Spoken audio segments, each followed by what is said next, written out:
અમદાવાદમાં મદરેસાઓના મેપિંગ માટે કાર્યવાહી શરૂ. મદરેસાના સર્વે મુદ્દે શિક્ષણ અધિકારીએ બોલાવી બેઠક. મદરેસામાં અભ્યાસ કરતા બિનમુસ્લિમ બાળકોનો સર્વે શરૂ કરાયો.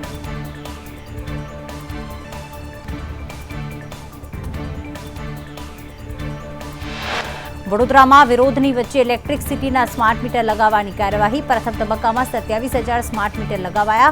વધારે બિલ આવવાની અને લાઇટ બંધ થવાની મોટા પ્રમાણમાં ફરિયાદો ઉઠી. તો સરકારે બીજા તબક્કામાં નવા સ્માર્ટ મીટર લગાવવાની કામગીરી અટકાવી. વ્યાપક ફરિયાદો ઉઠતા સરકારના આદેશ બાદ જ વધુ સ્માર્ટ વીજ મીટર લગાવવાનો નિર્ણય લેવામાં આવ્યો. ગીર સોમનાથમાં સ્માર્ટ વીજ મીટરને લઈને વિરોધ. 5,000 ઘર અને દુકાનોમાં સ્માર્ટ મીટર નાખવાની શરૂઆત વચ્ચે સોમનાથ વેરાવળ ડિવિઝનમાં સ્માર્ટ મીટર લગાડાતા વિરોધ કરવામાં આવ્યો. તો શહેરીજનોના આકરા વિરોધ વચ્ચે પણ 400 સ્માર્ટ મીટર ઇન્સ્ટોલ કરી દેવાયા. તાલાલા અને સૂત્રાપાડામાં પણ સ્માર્ટ મીટરને લઈને વિરોધ યથાવત.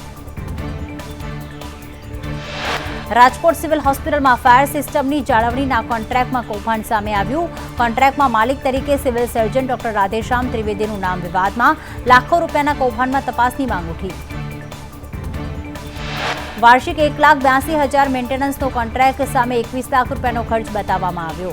વર્ષ 2018થી 2023માં નવા સાધનો આવી જાય એટલો ખર્ચ રજૂ કરાયો. પેટા કોન્ટ્રાક્ટની જોગવાઈ નહીં છતાં પેટા કોન્ટ્રાક્ટ અપાયો. એક કર્મચારીએ બિલ અટકાવ્યું તો તેની બદલી કરી દેવામાં આવી. લાખો રૂપિયાના બિલમાં કમિટીના સભ્યો પણ શંકાના ઘેરામાં આવ્યા. ટેસ્ટ ડ્રાઈવ વગર લાયસન્સની જાહેરાતોથી ચેતજો. રાજકોટ આરટીઓએ આવી જાહેરાતો સામે ફરિયાદ કરી. સોશિયલ મીડિયામાં જાહેરાત થઈ હતી કે 8,000માં ટેસ્ટ આપ્યા વગર ડ્રાઇવિંગ લાયસન્સ મેળવો, જેને લઈને રાજકોટ આરટીઓએ બી ડિવિઝન પોલીસ મથકમાં ફરિયાદ નોંધાવી. રાજકોટમાં સંદેશ ન્યૂઝના અહેવાલ બાદ દાખલા માટે એક્સ્ટ્રા બારીઓ ખોલવામાં આવી. જાતિના દાખલામાં માટે લાગી હતી લાંબી લાઈનો. અહેવાલ બાદ તંત્ર સફાળું જાગ્યું. વર્ષ 2023-24માં યોજાયેલ નાયબ ચીટનીશ અધિકારીની પરીક્ષાનું પરિણામ જાહેર.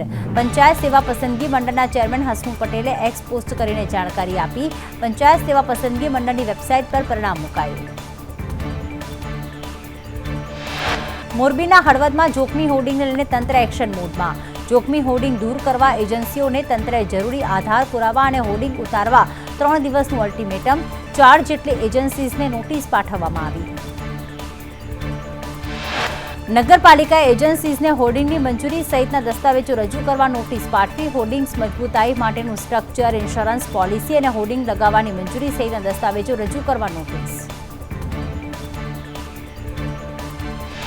ઈડરમાં મેડિકલ વેસ્ટ જાહેરમાં ફેંકવામાં આવતા લોકોના આરોગ્ય સાથે ચેડા. કચરાના ટ્રેક્ટરમાં મેડિકલ વેસ્ટ નખાયો. ઈડરના દામોદર કોમ્પ્લેક્સમાં આવેલી હોસ્પિટલમાંથી કચરો ફેંકાયા હોવાની આશંકા.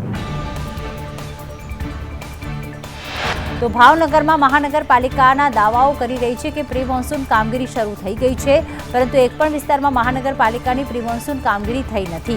દર વર્ષે પ્રી મોન્સૂનની કામગીરી કરવામાં આવે છે તો પણ પાણી ભરાવાની સમસ્યાનો કોઈ ઉકેલ આવતો નથી.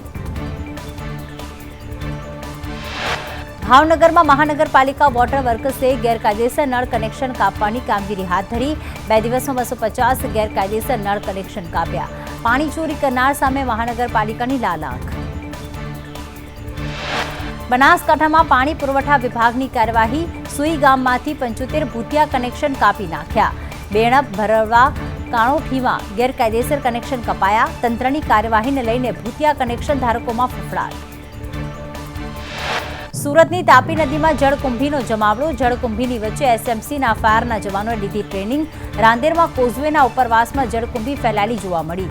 જળકુંભીના કારણે ભારે દુર્ગંધ આવતી હોવાની ફરિયાદ.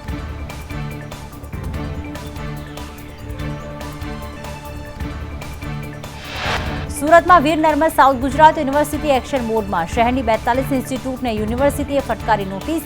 સંસ્થાઓને મંજૂરીના પુરાવા જમા કરાવવા આદેશ. રાજકોટ સિવિલ હોસ્પિટલમાં શ્વાનનું સામ્રાજ્ય. સિવિલ હોસ્પિટલના અનેક વોર્ડમાં શ્વાન ફરતા જોવા મળ્યા. સિક્યુરિટી પાછળ કરોડોનો ખર્ચ છતાં તંત્રની બેદરકારી સામે આવી. હોસ્પિટલમાં શ્વાનના જમાવડાથી દર્દીઓને હાલાકી. તો માઉન્ટ આબુમાં અર્બુદા દેવી પહાડ પર એક સાથે 6 રીંછોની લટાર. 6 રીંછો એક સાથે ફરતા હોવાનો વિડીયો વાયરલ થયો. માઉન્ટ આબુમાં 350 કરતાં વધુ રીંછ વસવાટ કરે છે. અવારનવાર માઉન્ટ આબુમાં રીંછ જોવા મળે છે. ગુજરાતના 8 શહેરોમાં ગરમીનું ઓરેન્જ એલર્ટ. અમદાવાદ સહિત 4 શહેરમાં તાપમાનનો પારો 44 ડિગ્રીને પાર. તાપમાન ઘટવાની શક્યતા નહિવત. 44.2 ડિગ્રી સાથે અમદાવાદ સહિત 4 શહેરમાં તાપમાનનો પારો 44 ડિગ્રીને પાર.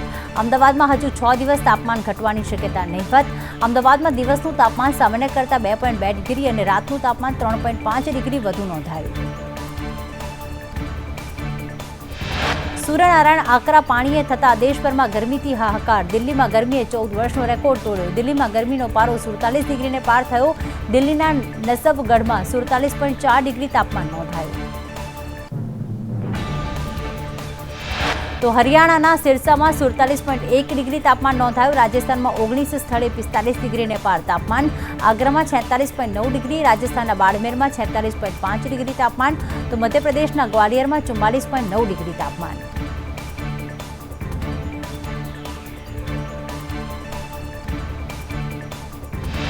હવામાન નિષ્ણાંત અંબાલાલ પટેલે 7 થી 14 જૂન સુધી ગુજરાતમાં ચોમાસું બેસવાની આગાહી કરી. તેમણે કહ્યું કે 24 મે સુધીમાં અંદમાન નિકોબાર ટાપુ પર ચોમાસું બેસી જાય પછી 26 મે થી 4 જૂન વચ્ચે રોહિણી નક્ષત્રનો વરસાદ થશે. 30 જૂન સુધી હવામાનમાં પલટો આવતા ગરમીમાં પણ વધઘટ થશે. વધુમાં તેમણે આગાહી કરતા કહ્યું કે 28 મેના રોજ ભારતના દક્ષિણ છેડે વરસાદ આવી શકે. મેના અંત અને જૂનની શરૂઆતમાં અરબી સમુદ્રમાં ચક્રવાતની શક્યતા. 17 થી 24 જૂનના રોજ ભારે ગાજવીજ સાથે વરસાદ થઈ શકે છે. આ વખતે રાજ્યમાં 106% વરસાદની શક્યતા પણ અંબાલાલે વ્યક્ત કરી છે.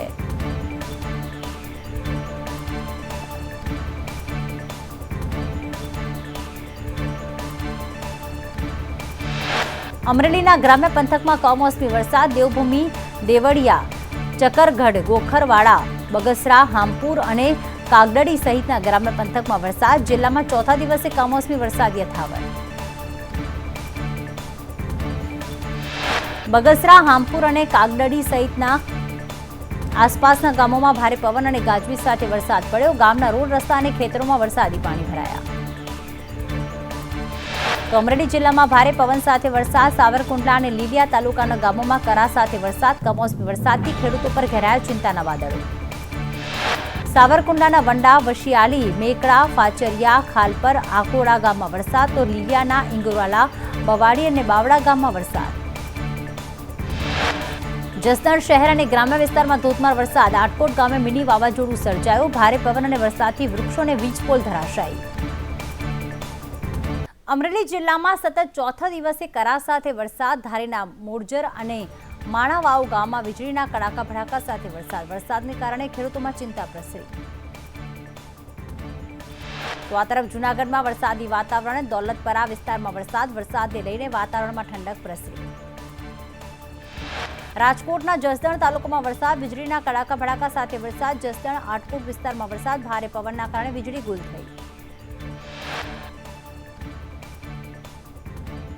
તો મઢિયાળામાં વિદ્યાર્થીનું બ્રેન વોશ કરી સાધુ બનાવવા મામલે તપાસ તેજ કરવામાં આવી. સ્વામિનારાયણ ગુરુકુળના સ્વામી પર જિલ્લા બાળ કલ્યાણ સમિતિએ આપ્યા તપાસના આદેશ. બ્રેન વોશ કરી સાધુ બનાવવાનો આક્ષેપ. 2 દિવસમાં તપાસનો રિપોર્ટ રજૂ કરવા આદેશ.